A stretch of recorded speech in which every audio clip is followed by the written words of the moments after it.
quick lesson in fine dust vacuums.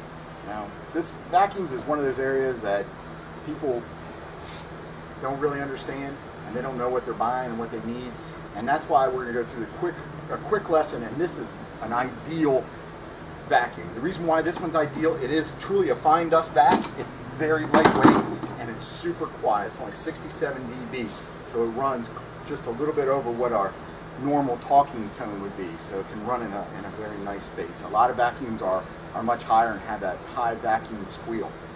This one's a fine dust vac, and there's a huge difference between fine dust vacs and just a regular shop vac.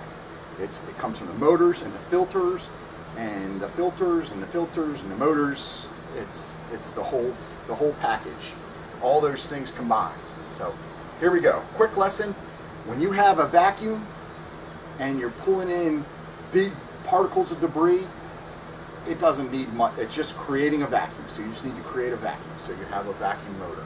But when you're picking up very, very fine particles, you need a high level of filter.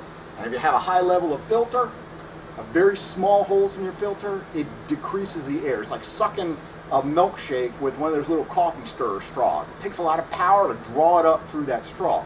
So in order to have a fine dust vac, you need a lot of filter area.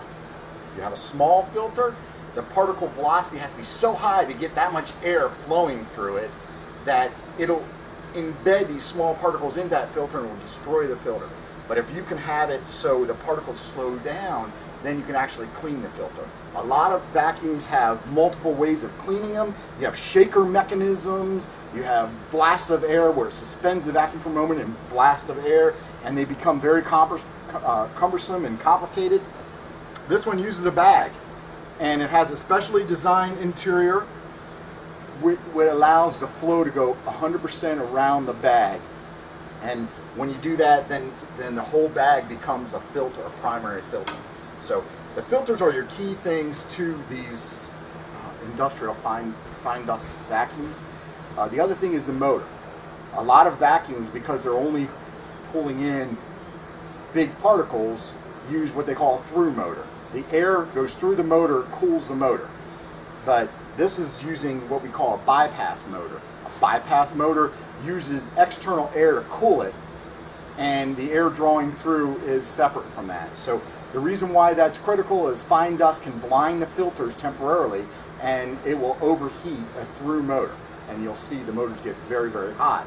So it's a more expensive motor, but it's definitely worth it. So the key thing though is your filters and your filter area. First off, this vacuum is a high performer. It's 180 CFM.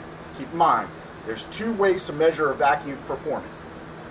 How much air it moves when there's no restriction. Free air, and that's CFM. So a typical shop vac is around 190 to 100 CFM. Some people measure them in watts. That's like measuring your performance of your car by how much gas it uses. It really is not a good indication. So watts is power, has nothing to do with the flow or how much vacuum suction it can generate. So your two parameters, one is free air, no restriction, CFM, how much CFM, how much air it can move through. And then the other one is 100% restriction, where you put the hose in water and you draw up the water, so there's no air actually flowing through it. It's just pulling the water, and that's your water lift. And this one has 110 water lift.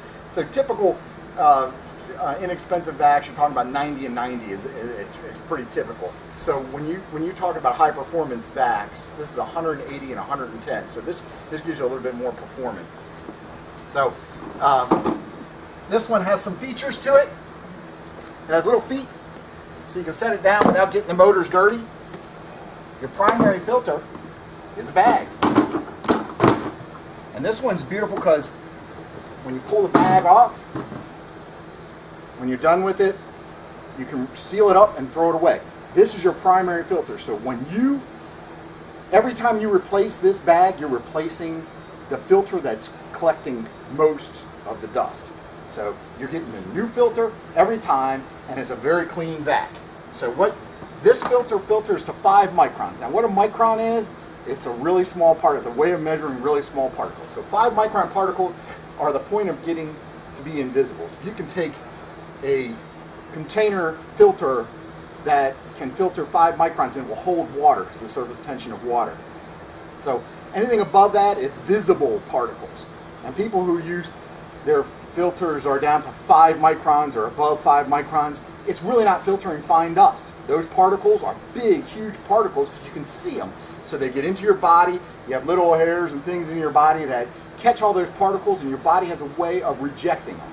But when you have particles that are sub-micron particles, 1 micron, half a micron, those particles are so small that they get into the airstream, go right into your lungs, and there's no way to get them out of your lungs. Your body has no mechanism to pull them out. So they become part of the airstream going in and out of your lungs. Now the small particles, the beautiful thing is, the small particles, it takes a whole lot of them to mean anything, and that's where OSHA developed standards. They have permissible exposure limit, PEL, and the theory behind that is hopefully you'll die of something else other than the particles getting into your lungs if you stay below those exposures. The reason why I say that is because some vacuums who only filter to 5 microns, what's coming out of the back end of that vacuum is harmful dust to your body, and nobody sees any dust, so they take off their dust masks. So that's where the real danger is. So look for a true fine dust mask. It requires extra filters. This goes to 5 microns. So this is your primary filter, and it's filtering all the big particles of dust. So you put it on this tube, and again, we extend this tube to be longer. So you can see it's an extended longer tube, and we put a little thing at the end so air can come out both sides so it doesn't blast into the filter material. It kind of swirls around inside the bag. And again, the bag has air going all the way around it so it doesn't blind as easy. This is the heart of our vacuum. This filter will filter sub-micron particles, 0.5 and 0.3 micron particles. You'll see after a whole day you might not have any dust on this at all.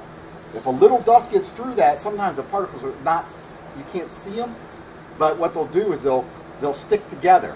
The static charges of particles stick together. You get a fine towel, very soft on here of particles after a long day of running. You just wipe this off. The best way to handle this is just put it in a trash bag and just shake it like a tambourine. I call these tambourine filters. I don't know what the official name is. Make sure this thing is here so this doesn't go up against your motors and restrict how much air, because it will restrict how much filtering is really taking place. So that allows you to use the full filter. So this snaps on top, and this goes on top. Now,